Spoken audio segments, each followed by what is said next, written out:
Continuando con nuestro programa de la tarde, tenemos un diálogo súper interesante entre Francis Suárez, el alcalde de la ciudad de Miami, quien se encuentra con nosotros de forma virtual, y el señor Felice Gorordo, el CEO de Emerge Las Américas, quienes hablarán sobre el ecosistema de innovación de FinTech.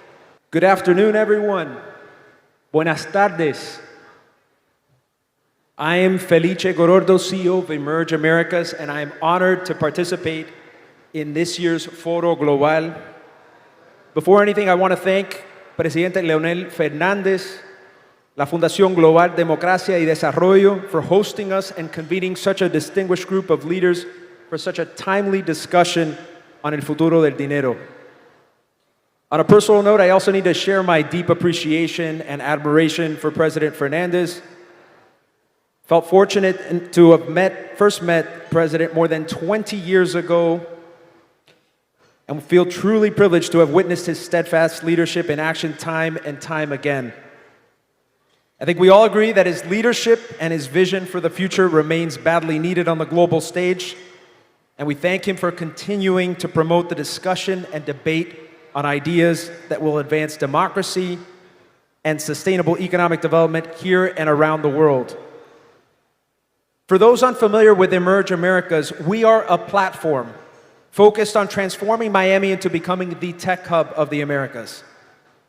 And we do this by convening all the stakeholders that make up any thriving tech ecosystem, from government to higher ed, large corporate enterprises, early stage startups, incubators, and accelerators. We connect the dots between the entrepreneurs, the talent, and the capital. And we tell the story of how South Florida and the region as a whole is transforming. We organize startup pitch competitions, innovation challenges, investor summits, and executive roundtables as part of our roadshow throughout Latin America. And we're proud to say we're going to be hosting our next stop in the roadshow here in Santo Domingo later this fall.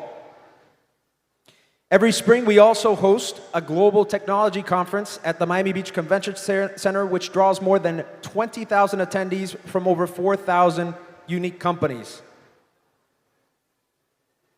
At Emerge, we believe that the rise of Miami and the rise of tech across the Americas represents a once-in-a-generation opportunity to transform our region for the better and create a new high-skilled and good-paying jobs for the knowledge economy. Our mission is to catalyze and capitalize on this very moment so it doesn't pass us by. Moreover, we believe we have a responsibility to ensure that we're not leaving anyone behind.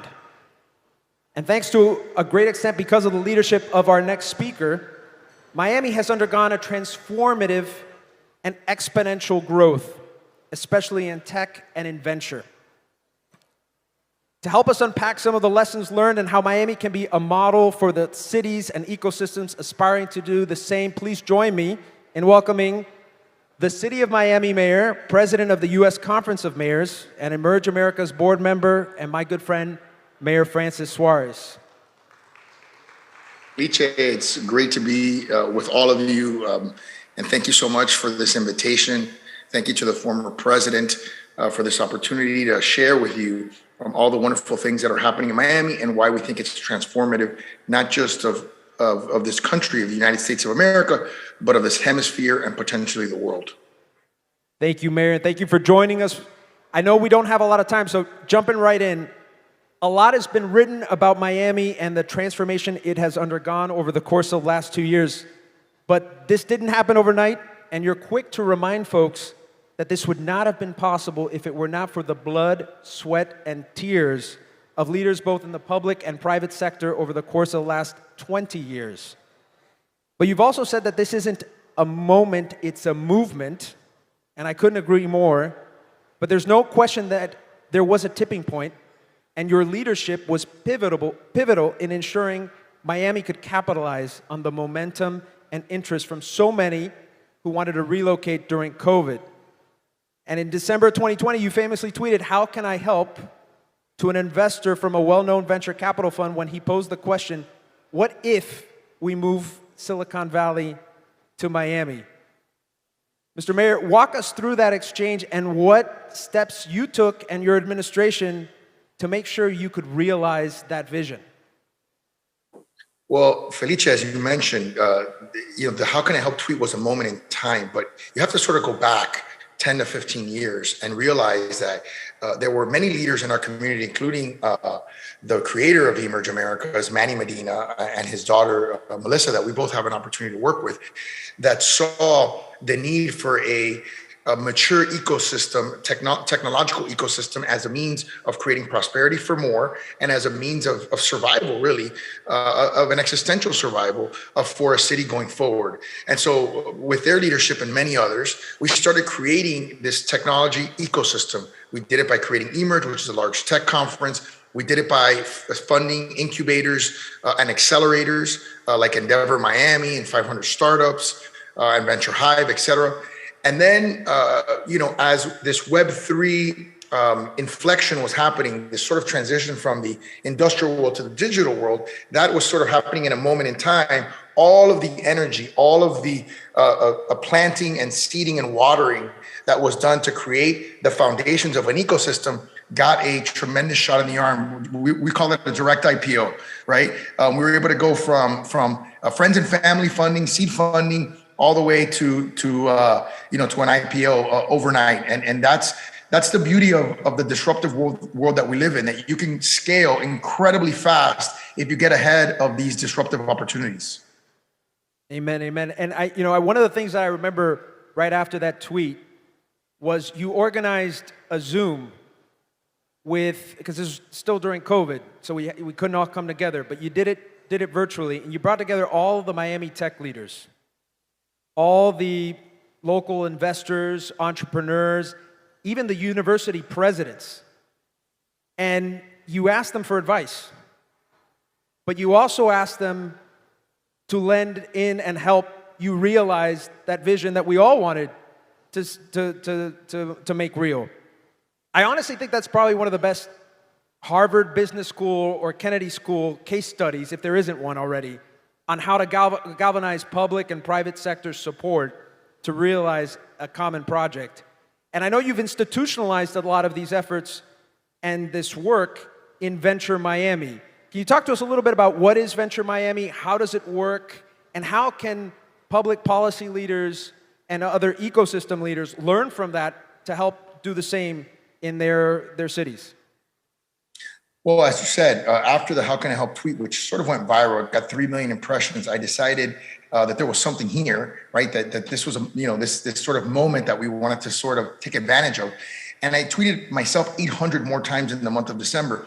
But I very quickly realized that one person alone cannot sustain the level of energy, the sort of back end, I call it, to sustain this movement and to really allow it to grow to its potential. So I realized quickly that I had to turn and ask the rest of the ecosystem of Miami to help me to make this possible, to make the ability to cultivate this ecosystem real. And I can tell you that of the 12 years I've been in public service, I have never in my 12 years felt more supported by all of the NGOs, all of the organizations in Miami than I felt in that moment. And as you said, Venture Miami, which we created as a result of those discussions, the Knight Foundation, it was populated by FIU, it was populated by the University of Miami. So, all of these organizations said, hey, we're going to give you resources, Miami-Dade College, we're going to give you resources to build this out.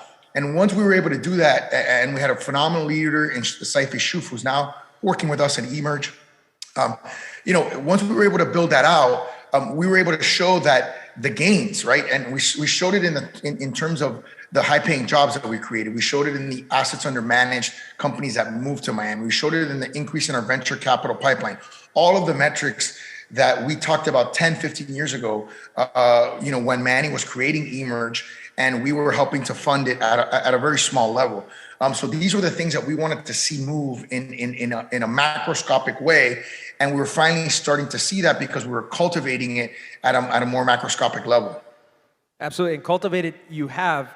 You've also famously coined the phrase that Miami is a capital of capital, or I believe you say the capital of capital. Can you explain to us what you mean by that, and how do you actually realize that vision? Well, what I mean is a few things. One is the world is becoming more decentralized. So these sort of master hubs, if you will, like New York for finance and Silicon Valley for tech, were somewhat disintegrating. You couple that with a variety of other macro factors, and what we're seeing was a shift in what I call the center of gravity of the United States from New York in finance and from Silicon Valley in tech, both to Miami. And that confluence of capital that we were seeing migrate from New York and California was creating something new. It was creating a new hub where, to the extent that centralized decisions are made, it's going to be made in a place where capital is aggregated. And we think Miami will be the largest aggregator of capital and the largest deployer of capital, potentially in the world. That's my vision. That's what I see happening. And that's what we're working towards. And there are, like I said, a lot of macro forces that are sort of wind at our back that are helping us accomplish that. But we have to do what we have to do to make sure that that becomes a reality. Absolutely. And I think, another point in that is that in this transformation that's occurred over the course of the last 18 to 24 months, there's no doubt that blockchain technology, digital asset ecosystems, non-fungible tokens, NFTs, and of course, cryptocurrencies have played a big role in that.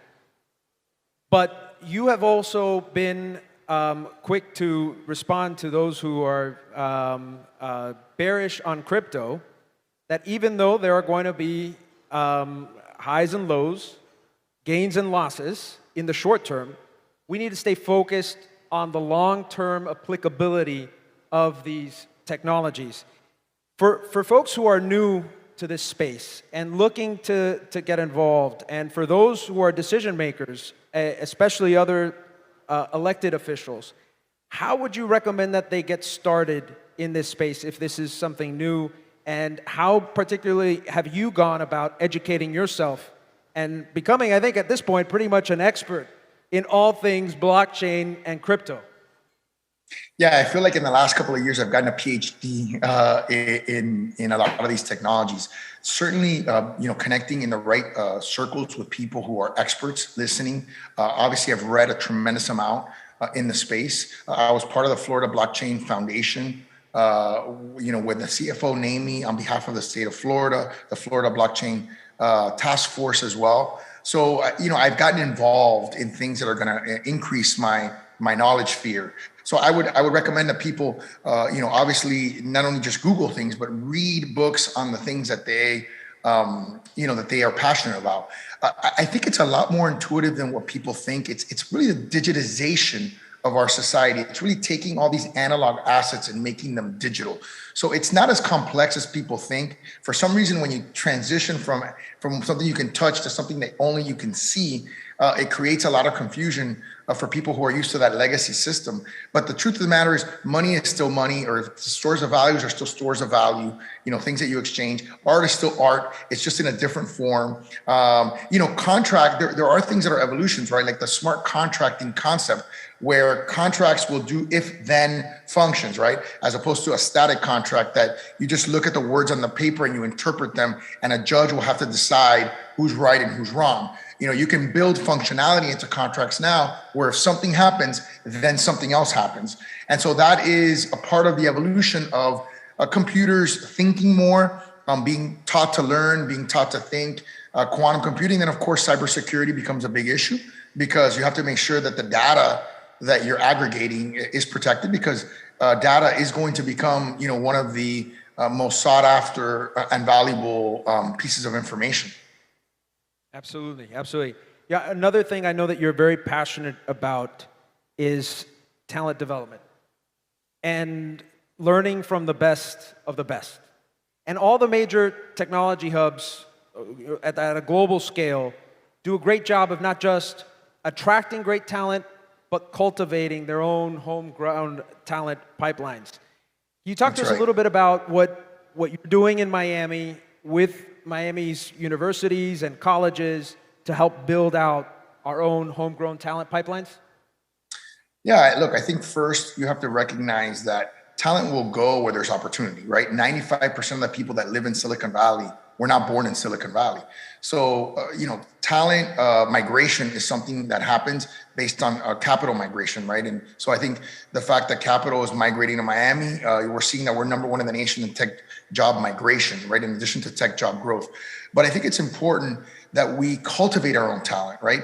I mean, when I was young, I had friends that went to a lot of the same schools that I did that ended up going to college, outside of Miami. A lot of good friends that did that. And some of them didn't come back because some of the jobs that they were seeking were not available. And the jobs that sort of change the world and that are scalable, like technology, were just not available in Miami. And so that always bothered me.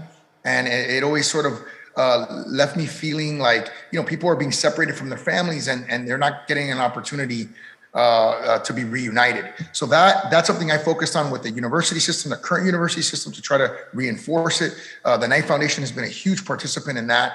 And now we're also looking at other educational partnerships that could give us sort of that premium status that, as you mentioned, some of these other tech ecosystems have by virtue of the educational institutions that are in the surrounding areas. I think every major tech city should have high-level tech education. And then I'd say the last piece is, we have a brand in Miami called Miami for Everyone. We want to make sure that everyone in our city has an opportunity to be successful. I don't think I'd be doing my job as mayor if I couldn't wake up in the morning knowing that I was working as hard as I could to try to make that a reality. So we're focusing on tech charter schools. We're focusing on reinforcing our educational ecosystem so that every child has an opportunity to be successful.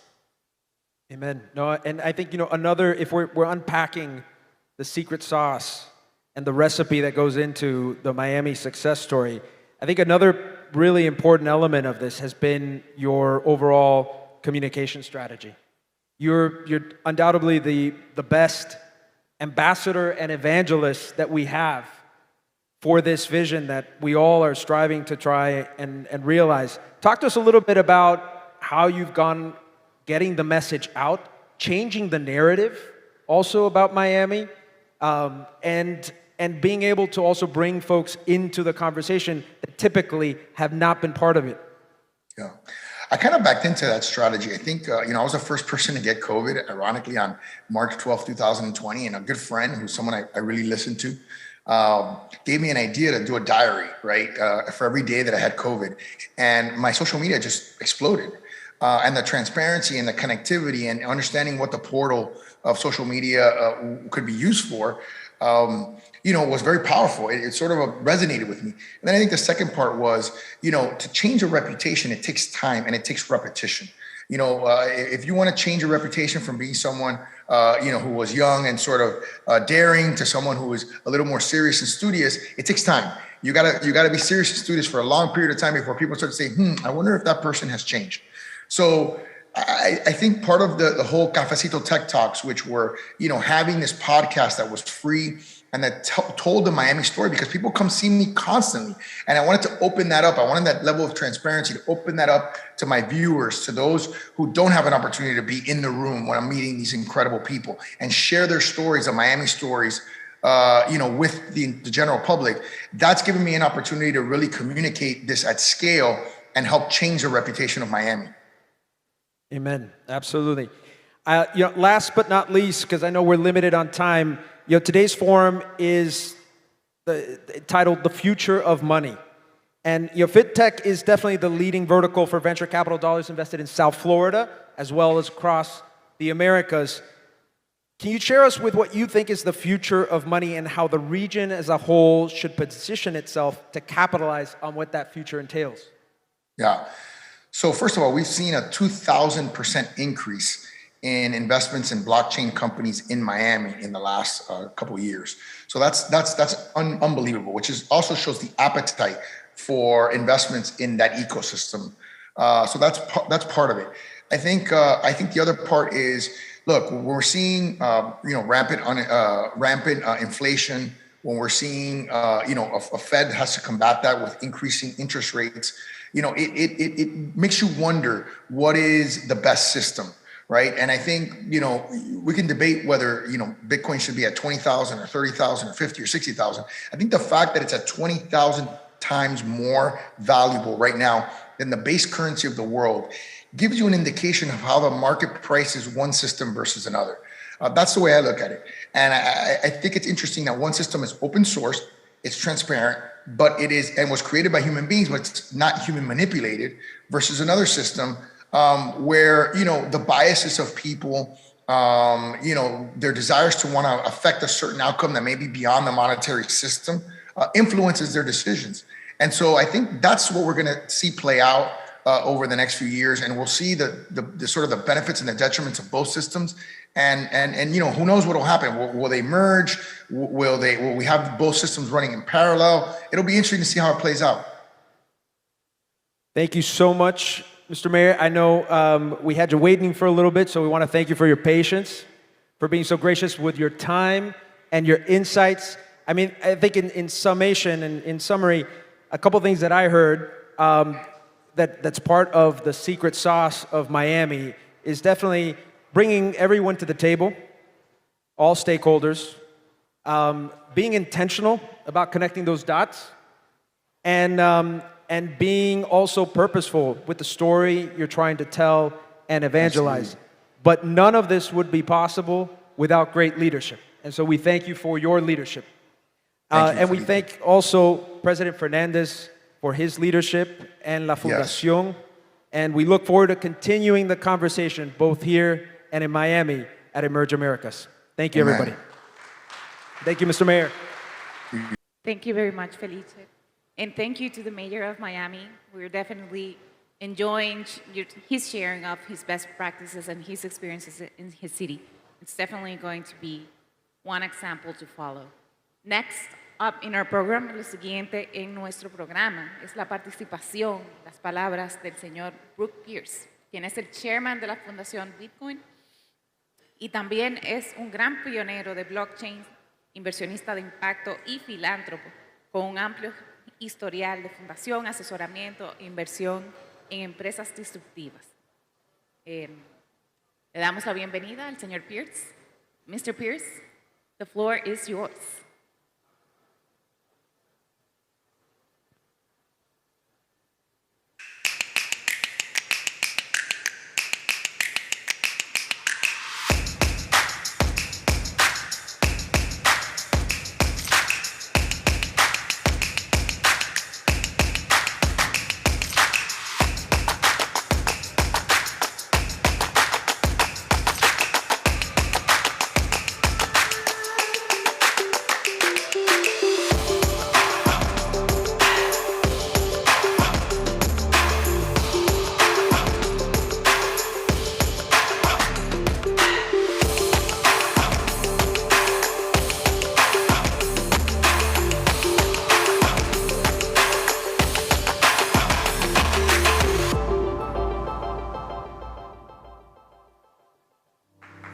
Señores, el señor Brock Pierce.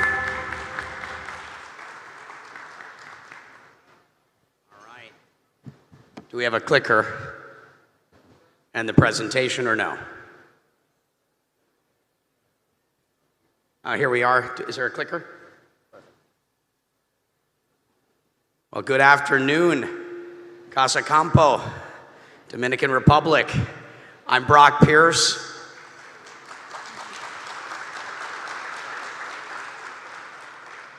And I'm grateful to be here with you today and to present for the first time an organization that was birthed organically through an activity that started just over a year ago, starting with El Salvador and their legislation to create the Bitcoin law, and that is unicorn.org, or the United Council of Rising Nations. So what is a unicorn? Aside from being a mythical animal that I think any of you with kids may know well, and your kids may love and be on t-shirts and otherwise, but a unicorn in the context of technology which is where most of my life and career has taken place, is what we call a startup that has achieved a $1 billion valuation. And there's been over 1,000 companies in the technology sector that have achieved this mythical status, some of which, 50 of whom, have gotten to a $10 billion or greater valuation. More than 50 countries in the world have a GDP below these organizations. Startups, innovative technologies, are creating companies and organizations with values greater than 25% of the world's nations. This is a very interesting time in civilization or human history, where private or public companies have influence on par with that of nation states. And we don't think there's any reason why governments are not, governments can't be in a position, to have this sort of impact. These being just a few of these companies: Spain, Mexico, Australia, South Korea, and their market caps being on par with Amazon at over $1 trillion. The Facebooks or the Metas, the Apples of the world, and the impact they have on economies around the world. Microsoft, Apple.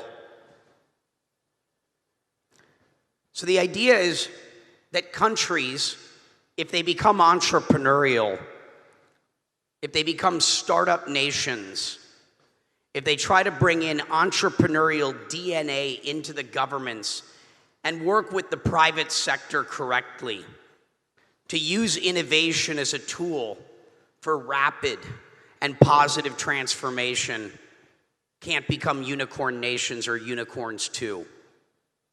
And so, me and a number of my friends on the forefront of innovation are looking for countries that want to embrace this type of change. And so I'm glad to be here to engage with the private sector, the public sector, the nonprofits, the creative culture, and the government, to see how those of us on the forefront of change can understand the issues here and provide creative solutions to the challenges at hand, to enable this country and others to become unicorn nations. And so the United Council of Rising Nations is a member association. This is the first time it's been presented publicly, promoting technology, financial inclusion, and equality across all countries, representing nations of all sizes and every sector. We deploy leaders with these solutions because there's a new generation.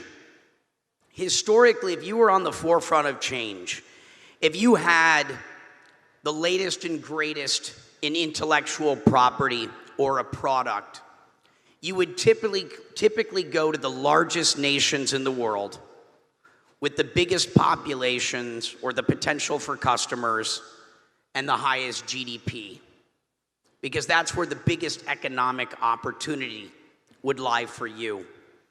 There's a new generation of entrepreneurs and leaders that are not focused on the markets where they can make the most money, but are interested in the places where they can create the most positive change. I don't measure my success in life by what I have. I measure my success by the impact I'm having in the world. It's why I say that a billionaire to me isn't someone with $1 billion, but someone who's positively impacting the lives of 1 billion people or more. If life were a video game, and I come from the gaming business, I don't measure my score by what I've personally accumulated. I went into the options menu of life and I play a different game. I play a game of impact. I think that's what the world needs right now, and there's not just me, there's a lot of us that are focused on how do we build a better world, and a world that can work for everyone. And we have new tools that can help facilitate that change here and now. That's our mission. We're very interested in the Sustainable Development Goals. You know, we don't have to reinvent the wheel. These things have already been mapped out. You know, for example, I was a part of, I'm the only public person that's visibly involved with a project called Diatom. How many of you know what a diatom is or what diatoms are? D-I-A-T-O-M. Diatom is a single-celled organism or a phytoplankton that is responsible for sequestering 50% of the world's carbon and creating half of the oxygen on Earth that we need to breathe. Star Trek did an episode of a planet where whales were necessary for the survival of that planet. It turns out that's planet Earth, because there's a symbiotic relationship between the whales and the diatom. The diatom can't live without the whales and vice versa. And so we, trying to solve the Sustainable Development Goal number 14, you know, the oceans, created a project called the Diatom DAO, where using NFTs, or non-fungible tokens as art, we sold 50 whales in a whale sale, where the proceeds of that sale went into the Diatom DAO, or the Decentralized Autonomous Organization, or the endowment. Then through the beginning of a token sale, adding more resources to it, utilizing this thing called DeFi, or decentralized finance, to generate yield from the market for the purposes of refi or regenerative finance, to create a flywheel, something that can create perpetual resources to solve one of the world's greatest problems. We then created a new credit market called PRC, or plastic removal credits, that were pegged to the underlying currency called DIOT, where 1 kilogram of plastic in the world's ocean was the underlying currency. And in the same way that we use carbon credits as a way where those that are emitting can take responsibility for their actions, it creates the demand side of the market. So using NFTs, DAOs, DeFi, and a new credit market to create demand, we took a first attempt at weaving all these technologies together to solve one of the world's greatest problems.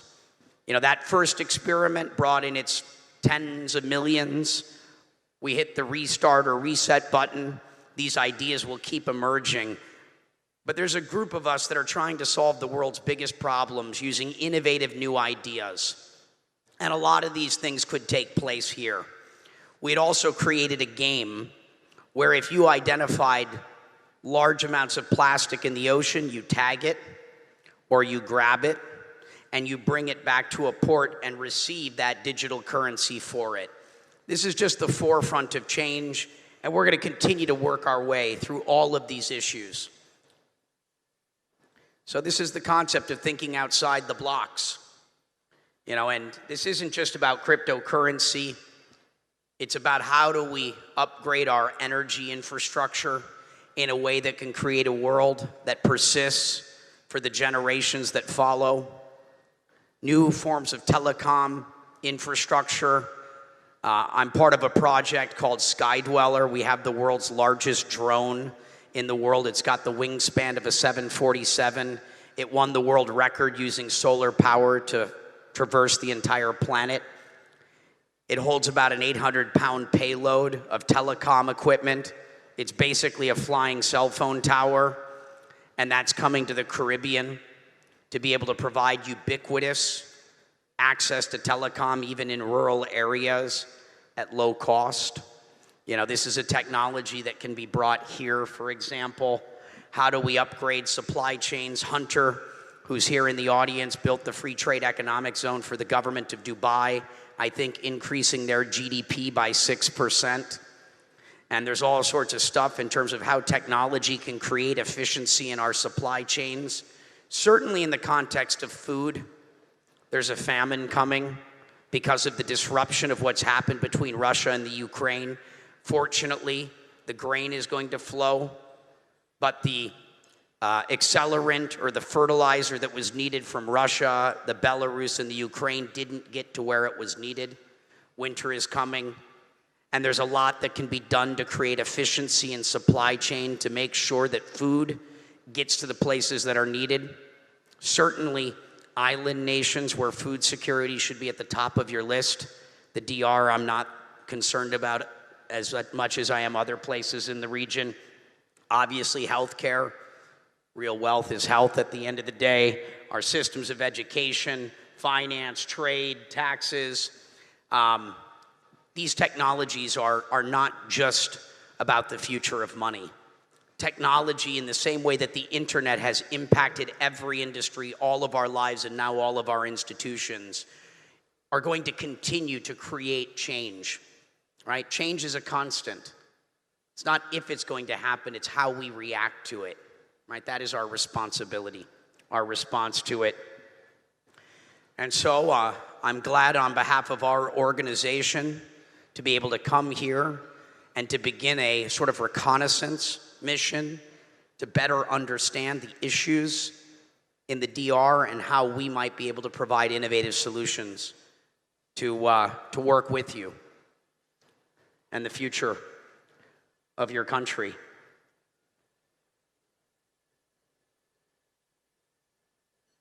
I like to say that technology by itself is amoral. It's a tool.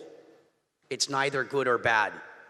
How we use it and our intentions determines the impact it has. Since today is about the future of money, I should at least take a moment to talk about what's happening there. I was the chairman of Mastercoin. We were the first ICO, changing capital formation, where in the past you needed to be in the Silicon Valley to have access to resources. Capital formation is changing, where if you have a great idea, you can access resources from anywhere. COVID has also accelerated this idea that we can work from anywhere. And a place with beautiful weather and beaches like right here looks like a pretty appealing place to work, meaning there's an ability to attract the best and the brightest because they can work from anywhere now. And this is a pretty good place. And capital formation is allowing that to occur. That's one thing. I was also one of the founders of Tether. We invented the stable coin. It's doing over $50 trillion a year in transactional volume. We invented the idea of CBDCs and how governments and monetary systems and policies can be used in terms of technology to upgrade those systems, and happy to continue to engage here, with this government and the banking sector. I've started a couple of banks, so I know a little bit about that as well. I've done a little bit of everything, and ever a student and curious to learn and to work with. I live in Puerto Rico, and so coming here is incredibly convenient. I can take a boat. So always happy to find a good excuse to visit. Another issue that is prevalent in the world is this concept of banking, the on and underbanked. A majority of the population of the world doesn't have access to financial services. These technologies are really making an impact in creating financial inclusion. One example, I think President Bukele may have given a virtual speech here today. If not, I'll highlight some of the impact that he's had. 70% of the population of El Salvador was unbanked, even though we've known about this issue for decades. No one had been able to put a meaningful dent into those numbers. This Bitcoin law flipped the script. It went from 70% not having access to 70% having access. Clearly, there's still some growing pains. There's still some issues and kinks that need to be worked out. But these numbers don't lie. It's had an immediate impact that will take still a little bit of time and education to become smooth. But this is the only example of that I've seen with an outside technology. Panama during COVID implemented their driver's license or their system of ID to be able to get resources into the hands of the people during lockdowns.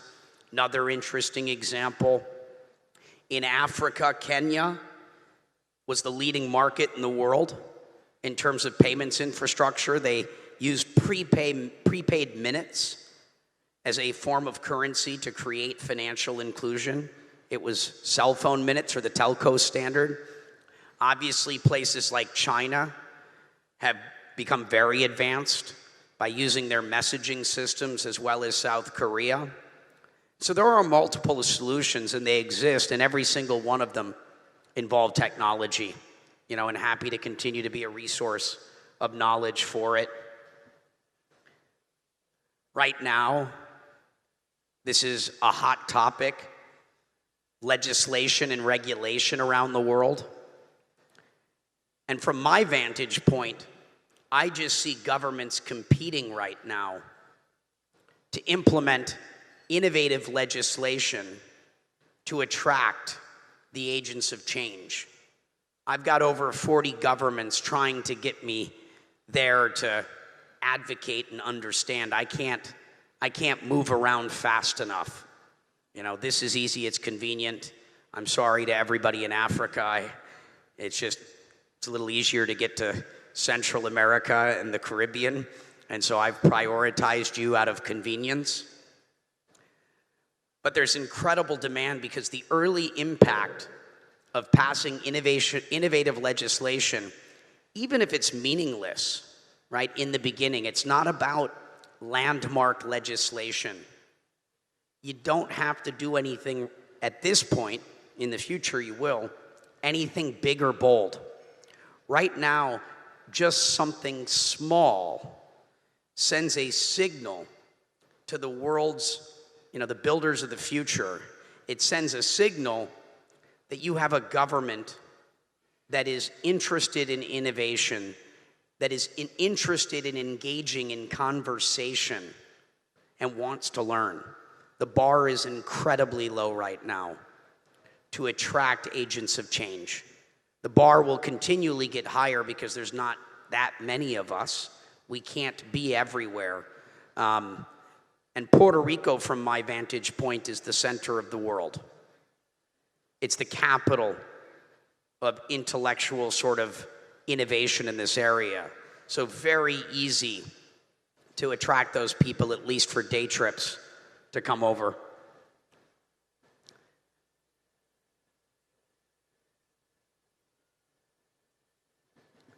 And so, I won't go through all of this, but these are just some of the areas where we've been active.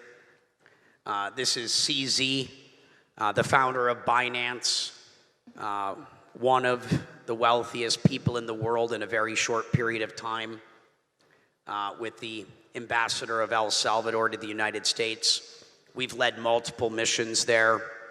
Our first formal delegation, we were the first delegation to enter El Salvador when COVID hit. We brought 34 of us in, and that team implemented most everything that happened in El Salvador. And we were happy to be in service to their legislation to get that done. We've been throughout the Caribbean talking to countries. We've been spending time in Morocco and working with their government recently. Romania, I think we were in the Prime Minister's office when the war broke out.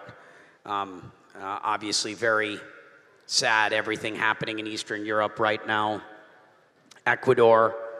And so grateful to be here. There's a long list of countries, and I live my life in service. You're my neighbors. From books I used to read, it said, love thy neighbor, so let me know how I can help. Thank you so much for having us.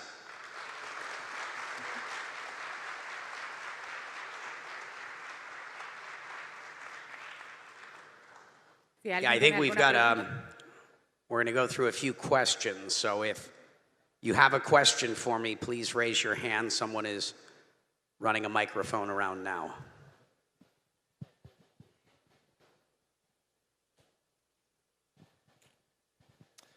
Hi, my name is Alexandre Rigaud. I like to describe what I do as gamifying life for positively engaging humanity. I love it. Thanks. Love what you do. Very interesting. My question to you is, fully understand your approach towards the region, and what is your take on tackling such a nation, not a nation, but a region such as Africa with such solutions?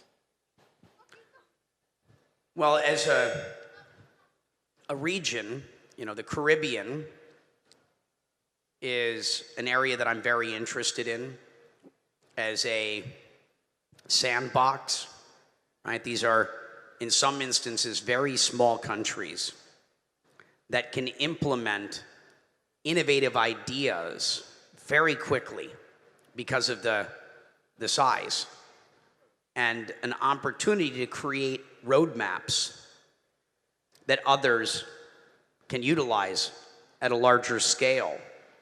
And so I'm very interested in the energy infrastructure in the region.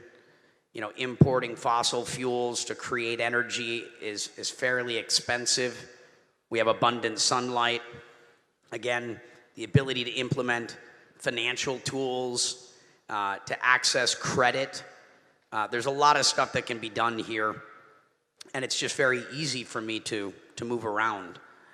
I'm also very interested in Central America, but Africa, as you raised, is, I've always been saying in most of my talks for nearly a decade that it's Latin America, Africa, and Southeast Asia that stands to benefit the most, right? It's this concept of leapfrogging, right? You don't have the same level of incumbency of infrastructure where there's groups trying to protect what's there to the same degree.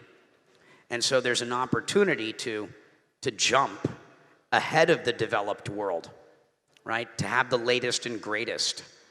And so I see Africa as the biggest region in the world that stands to benefit at scale the most in terms of lack of credit, old or non-existent infrastructure. It's where the opportunity is greatest, but that's not to say it doesn't exist in a lot of places. My interest is really in the nations that could use the upgrade most. And, fortunately, we are living in an unprecedented time where we've got incredible tools, stuff that looks almost like it comes from a science fiction novel, indistinguishable from magic because it's so advanced in terms of technology, and it's real, provably so. And it's here, available to those that are welcoming to it. I hope that answers your question. We've got a couple of hands in the back.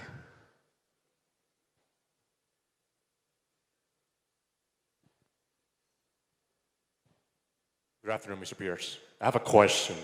Well, I have a team, and we are educating. As you know, when you go to different countries, education is important, right? And even people that you actually talk about the solutions, they don't understand that. We have a project locally here that calls the DIP. Yeah, the DIP. And we actually share or teach people what actually blockchain technology is, because people understand more about cryptocurrencies, but without blockchain, people don't understand that. How can you engage those people that don't understand, the people that are the leadership of those countries? How can you engage them to understand that blockchain is for everyone? Because they don't understand actually. When you go there, I'm sure that you know that that's the limitation that you have. Most of them doesn't have the knowledge of what the technology can do with us. Thank you.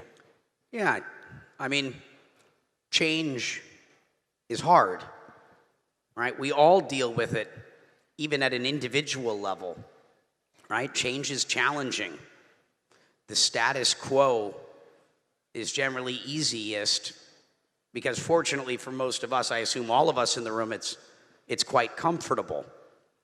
Change is often a little bit painful and it requires a great deal of effort, but we're living during a period of change and there will be winners and there will be losers, right?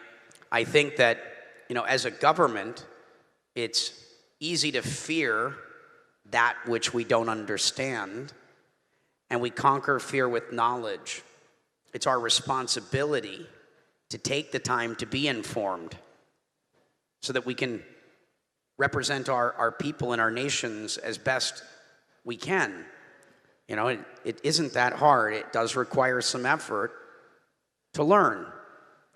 As far as the cryptocurrency is concerned, it's easier to comprehend applications of technology than to understand the technology that underpins it, right? The blockchain is the underlying technology. Think of it as the operating system, like on your phone.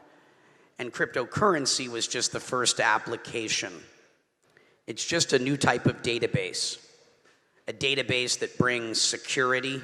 It's the most secure system the world has ever seen.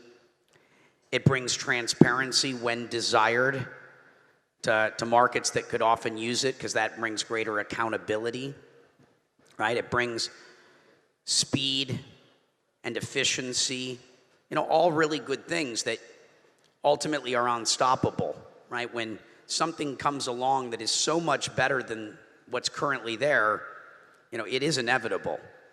When something is so much better than what currently exists, it eventually will render the old obsolete, right? These things are inevitable, and I think it's important to take the time to be informed. It's not a race. You don't have to go too fast. You don't have to take risk, as I said, baby steps. And you often don't want to be first. You don't want to be in El Salvador's position. But what you do want to be is a fast follower. You want to be watching the actions of others, studying the impact, make sure you know it, and know it in a timely manner so that you can be a fast follower. That's generally where the opportunity lies. You don't want to be last. And so, that's my view of knowledge, and obviously, it's an age thing and the importance of education, right? The young people just know it inherently, because digital is practically in their DNA. It's a little harder for those of us as we get older to change with the times, but it's still very possible. It just requires a little bit more effort. It's not inherent.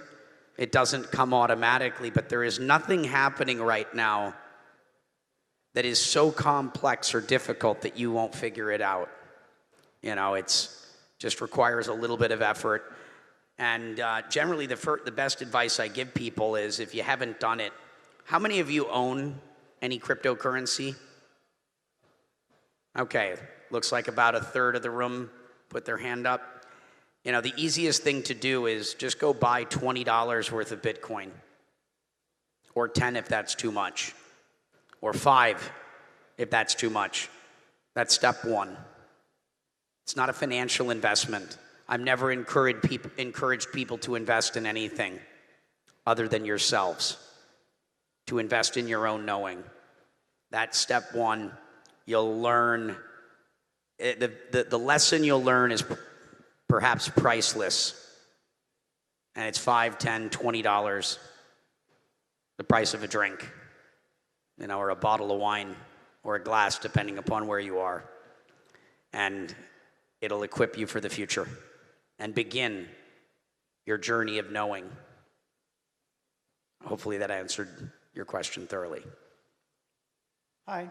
You kind of answered my question in your last answer, but basically my point was that the thing I wanted to address or ask is, when we propose innovation, embracing those who are in a vulnerable position, those who are already at extreme risk, and innovation is inherently risky, how can we mitigate the negative impact of when innovation fails? Especially when this population doesn't have a safety net, when there's nothing to recover if they lose the little bit they have or that they don't have. Yeah, it's worth talking a moment about the negative, right? Everything is, there's two sides to the coin, or of the coin, right? And as I said in a few minutes ago, that technology is amoral. It's a tool. How we use it determines the impact it has. And when new technologies emerge, like the internet and all of those things that have come before it, that technology is going to have good applications and negative applications. It's not going to be all good, right? You can't just look at things based upon where it is today. You have to also look at the future and what it will be like in the tomorrow. And so we're learning some of the hard lessons, right? When you have an asymmetry of information, when there's the have-nots and the haves in terms of knowledge, there will be bad actors that show up to try and take advantage of those that don't know any better. And anyone that says, oh, invest in this or buy that, generally don't listen to them. It's hard to be taken advantage of when you're thinking for yourself. When someone is just providing you with the wisdom or the knowledge to be informed so you can make informed decisions for yourself, don't blindly trust, right? Trust your gut, your own intuition. And so what do? And these are, the conversations that are happening at a regulatory level, right? Regulation itself isn't bad. It's there to hopefully stop bad actors, make examples of crooks, so that they don't defraud or take advantage of people. But we don't want regulation also to stifle innovation, right? And it's a delicate balance of how do we protect the people, but also make sure that we're participants in the future, and that we have a seat at the table. And so there's not a simple, clear answer to that. We're learning. We're learning as we go. And there's still lessons to be learned and experiments to occur, and finding that delicate balance of inviting innovation while at the same time, making sure that people don't get hurt, of which they will. And it will happen some more. And that's okay. It's part of the process of learning. Part of why I told you $5, $10, $20. If that's how you start, that's the total exposure. That's as bad as you're likely going to get hurt. And I think that's a good place to start. Small. Very small. Until you're prepared. Because you're going to need some learning. When you bought your first computer or got your first smartphone, your first credit card, you needed to learn a little bit. Don't let everyone have access to your credit card information. Don't let everyone have access to your social security or, core identification information. Protect the passwords to your email accounts, right? These are all things we've been learning. It's not beyond your ability. But, this is that next sort of step. And it's going to require a little bit more learning. And so, take your time, learn slowly, and take small steps. Change is happening, and it's happening quickly, but not so quickly that you need to panic. Step by step. Both individually, as your businesses, and as a government and its institutions. Hopefully that answered your question. Well, thank you, Mr. Pierce, for your energy and definitely for your positive views, which are not blind positivism, but based on your real life experiences. Unfortunately, time is precious, so vamos a dar por terminado este panel. We're going to end it here con un gran aplauso para el señor Pierce. Thank you very much. Y con esto damos paso a nuestro panel final de conclusiones y para ello vamos a invitar al escenario al señor José Frank Almeida y a María Gualesca Álvarez. Bueno, muy buenas tardes. Llegando ya al final de la jornada, nos han puesto a José Frank y a mí una realmente difícil tarea, porque como compilamos un resumen de cerca de 10 minutos de todo lo que han sido los temas que hemos abordado en la jornada de hoy. Pero afortunadamente vamos a hacer esto como una conversación entre amigos, aprovechando que José Frank y yo somos amigos de muchas batallas, precisamente promoviendo el tema de la transformación digital en la República Dominicana y en América. Así que, José Frank, ¿qué hemos aprendido en el día de hoy? Así es, María. Bueno, lo que a mí más me ha llamado la atención definitivamente es el interés. El interés en este tema, el interés en aprender, el hecho de que haya habido un público definitivamente tan concurrido, digamos, llama la atención. Y como tú bien dices, es muy difícil en un solo día poder abordar todos los temas que tienen que ver con esta transformación y con esta disrupción que se está dando, de nuevo, no solamente en el mercado financiero, sino lo que hace blockchain como tecnología en sentido general. Entonces, definitivamente, ojalá hayan otros espacios de discusión de este tipo, seguro que lo va a haber, y que obviamente podamos nosotros también pues tener la oportunidad de compartir con gente que ya tiene la experiencia en otras latitudes, en otros países, y que, bueno, nos ayuden en la República Dominicana a la implementación de esta tecnología. Yo quisiera, como parte de estas conclusiones, referirme a una palabra que de alguna manera hemos escuchado a lo largo de muchas conversaciones y es liderazgo. Y en esa línea, felicitar y agradecer el espacio que ha creado precisamente FUNGLODE, la visión del presidente Fernández, Marco y todo su equipo, por permitir este tipo de conversaciones. Y es que el presidente Fernández siempre ha sido un disruptor en los temas tecnológicos y siempre ha visto un poquito más allá de la curva. Y en esa línea, yo tomando algunas anotaciones de palabras que fueron como constantes a lo largo de varias conversaciones, y a mí me gusta ser optimista, y yo creo que República Dominicana, la región, tiene hoy en día una gran oportunidad cuando miramos lo que está pasando en el mundo. Vemos que son crisis que como región y como país, pues nosotros pudiéramos ciertamente apalancarnos en todas esas cosas que ya tenemos y en aquellos conceptos que han sido bastante constantes en el día de hoy y conceptos como la necesidad de políticas, regulaciones, pero que sean neutrales, objetivas, que no detengan el desarrollo, que si bien promuevan el ecosistema que se necesitan, no detengan la innovación y la creatividad, reglas claras en todos los sentidos. Y me queda clarísimo que todavía tenemos muchísimos retos, muchísimas interrogantes. Eso nos deja en que estamos ciertamente en un proceso de aprendizaje que creo que debemos abordar de diferentes maneras, sin perder todo lo que es la necesidad de atender el conocimiento, las competencias digitales con las que estamos preparando a nuestro talento, los niños y las niñas, pero también los no tan niños, los que nos vemos obligados a seguir aprendiendo, a seguir precisamente formándonos en todas estas disrupciones.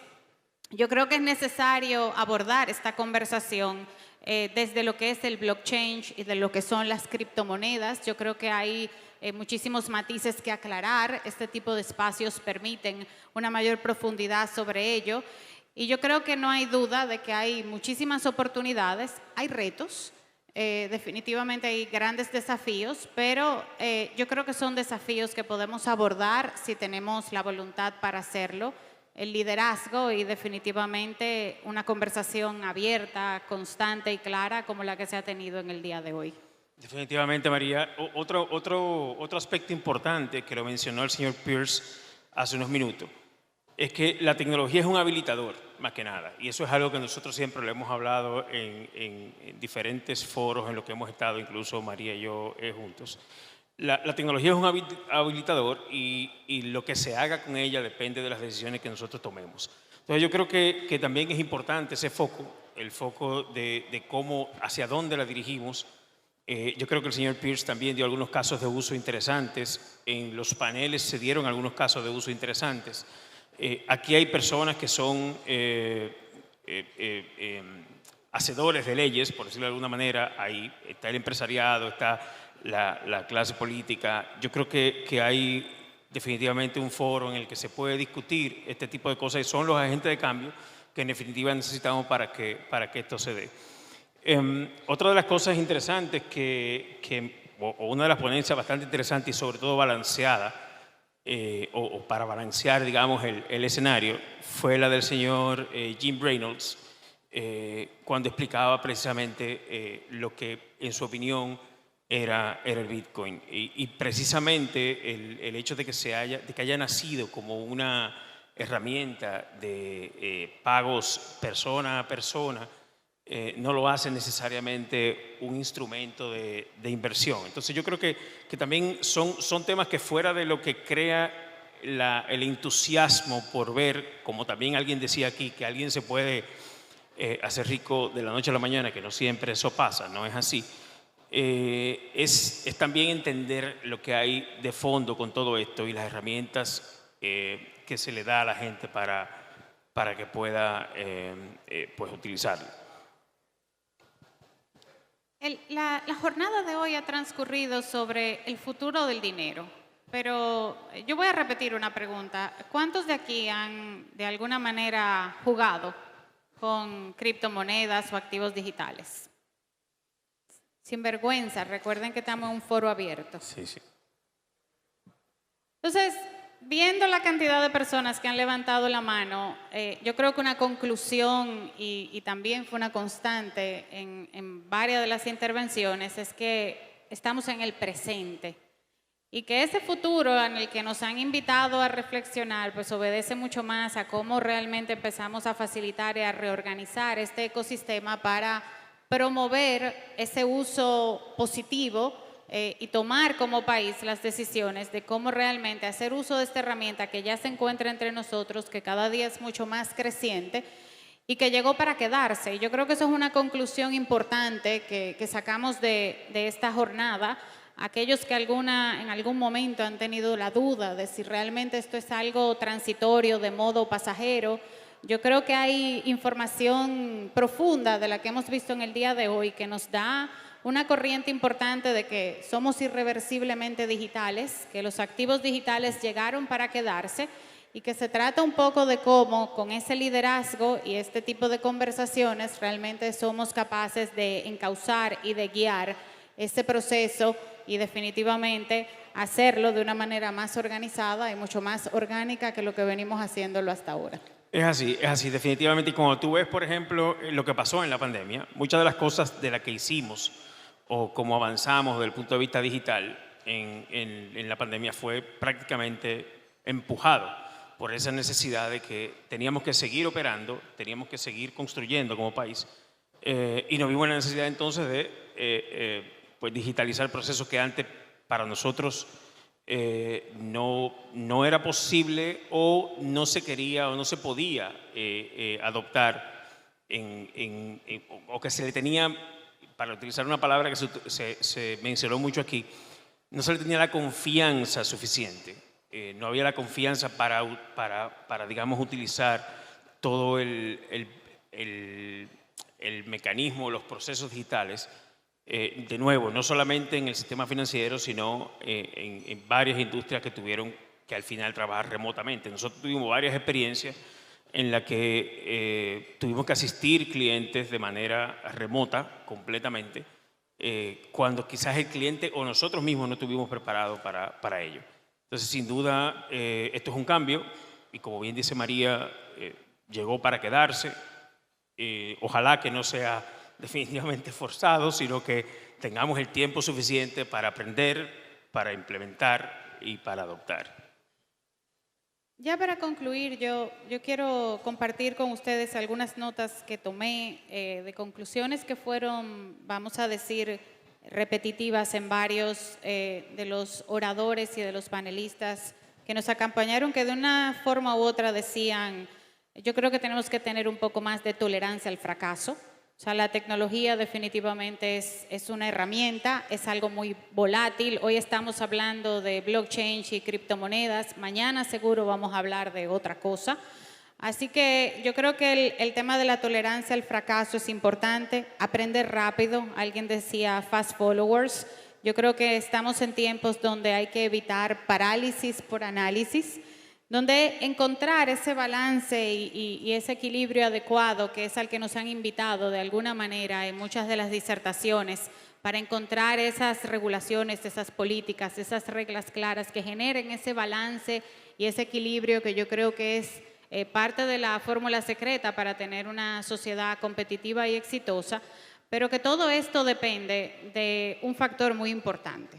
El liderazgo, como bien hemos mencionado, depende también de que seamos capaces como sociedad de tener la madurez, de tener a todos los actores sentados en la mesa, sociedad civil, academia, sector privado, sector público, todos los actores relevantes en un diálogo permanente, genuino, con una colaboración realmente abierta, porque al final eso es lo que la tecnología nos ha dejado, la posibilidad de disruptir la sociedad, pero si tenemos ese liderazgo, esa comunicación y a todos los sectores sentados en la misma mesa, como esa fórmula mágica de la que hablaba Felice y el alcalde, que es lo que está permitiendo que muchas de estas sociedades se revolucionen. ¿Y por qué no?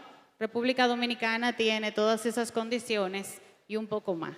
Así es. Yo creo que lo cubrimos todo realmente. El último comentario que quisiera hacerles es que le tomemos la palabra a todos aquellos que nos han ofrecido su ayuda. Vamos a necesitarla definitivamente, vamos a necesitar gente con la experiencia de los panelistas que estuvieron aquí con nosotros hoy presentes. Hay que formar gente, con uno hablaba, por ejemplo, y me decía, mira, tenemos que formar auditores nuevos, tenemos que formar gente operativa nueva, tenemos que formar personal que pueda administrar todos estos procesos y que los conozca y que los entienda. Entonces, asimismo, como gente como el alcalde de Miami, por ejemplo, con lo que está haciendo, pues se han ofrecido a ayudarnos, tomémosle la palabra y definitivamente comencemos a trabajar juntos en este sentido. Bueno, pues con esto creemos o esperamos haber logrado el cometido de en pocos minutos resumir un ejercicio de un día completo. Afortunadamente me tocó hacerlo con José Fran, como digo, alguien con quien hemos batallado en este mundo de la transformación digital, pero sobre todo nuevamente felicitar al Foro Global y a FUNGLODE por permitir estos espacios, porque esto precisamente es una muestra de ese liderazgo y de eso que necesitamos, pedir ayuda, tener a los que nos ayuden y tener este diálogo con todos los que aquí estamos sentados. Muchísimas gracias. Gracias, muchas gracias.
los panelistas, por favor, en el escenario para la foto grupal.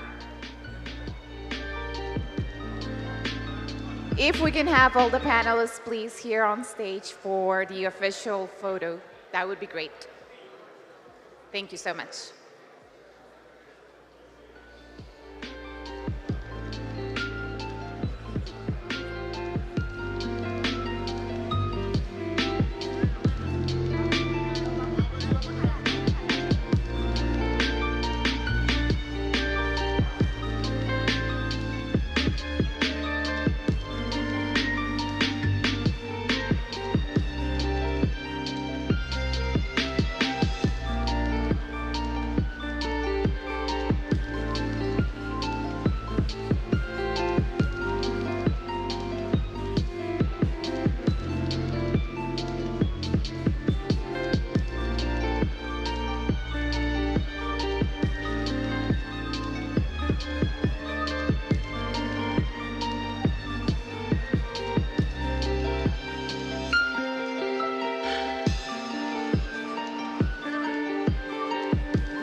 I see many panelists and speakers. Can you come up to the stage for just 2 minutes for the official picture?